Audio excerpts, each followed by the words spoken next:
আজকে আমি বানিয়েছি নিজের মতো করে ছোট আলুর নিরামিষ রেসিপি, আর সাথে রয়েছে মেথি পাতার পরোটা। তো সেটা বানানোর জন্য প্রথমে কড়াইটা বসিয়ে দিলাম, দিয়ে 3টে শুকনো লঙ্কা, 3টে এলাচ, 3টে লং আর 10-12টার মতন গোলমরিচ, 1 চামচ গোটা ধনে, 1 চামচ গোটা জিরে আর দিয়ে দেব দারচিনি। দারচিনিটা অপশনাল, আপনারা যদি চান দিতে সেটা দিতে পারেন, না হলে না দিলেও হবে। তো চুলাটা আঁচটা আমি স্লোতে রেখেই আমি এটাকে ভেজে নেব। ভাজাটা যখন হয়ে যাবে তখন এটার থেকে একটা সুন্দর একটা গন্ধ বেরিয়ে আসবে, তখনই আমি এটাকে নামিয়ে নেব। তো ভাজাটা হয়ে গিয়েছে, সুন্দর একটা গন্ধ বেরিয়ে এসছে। তো এবার মিক্সচার বাটিতে দিয়ে এটাকে আমি একটা পেস্ট তৈরি করে নেব।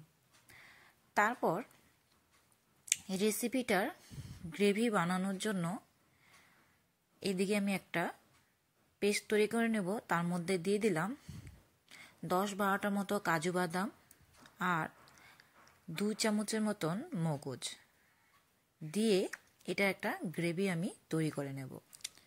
তো দেখতেই পাচ্ছেন বন্ধুরা, পেস্টটা আমি তৈরি করে নিয়েছি।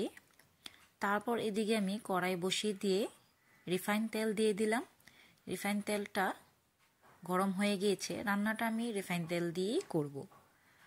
তারপর 1 চামচের মতো গ্রেট করা আদা দিয়ে দিলাম আর ঝাল হিসেব করে দিয়ে দিলাম কাঁচা লঙ্কা। যেহেতু গোটা মশলা যখন আমি ভেজেছিলাম তার মধ্যে আমি শুকনো লঙ্কা আর গোলমরিচ দিয়েছি, তার জন্যই ঝাল হিসেব করেই কাঁচা লঙ্কাটা দিতে হবে। তো আদা আর কাঁচা লঙ্কা ভালো করে আমি ভেজে নেব, যাতে আদা আর কাঁচা লঙ্কার কাঁচা গন্ধটা চলে যায়। এই টাইমে চুলার আঁচটা আমি লোতে রেখে ভেজে নেব। তো ভাজা হয়ে গিয়েছে। এর মধ্যে আমি যে পেস্টটা তৈরি করেছিলাম কাজু বাদাম আর মগজের, সেই পেস্টটা আমি দিয়ে দিলাম। দিয়ে 1 মিনিটের মতো আমি এটাকে ভালো করে কষিয়ে নেব।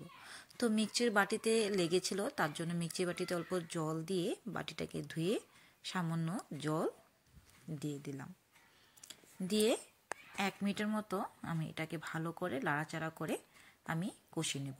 এই টাইমেও গ্যাসের স্টিমটা আমি লোতে রেখে আমি মশলাটাকে ভালো করে কষিয়ে নেব।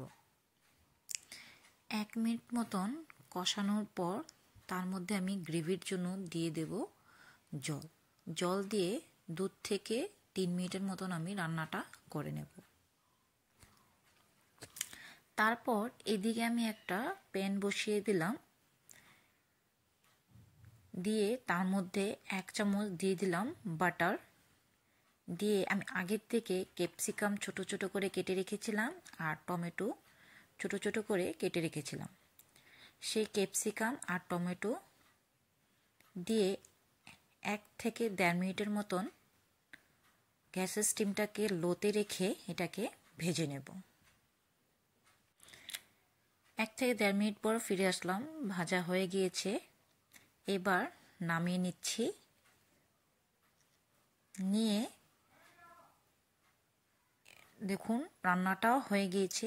এবার ক্যাপসিকাম আর টমেটো যে ভেজে রেখেছিলাম সেই টমেটো আর ক্যাপসিকামটা তার মধ্যে দিয়ে 1 মিনিট ধরে আবারও ঢাকা দিয়ে রান্নাটা করে নেব।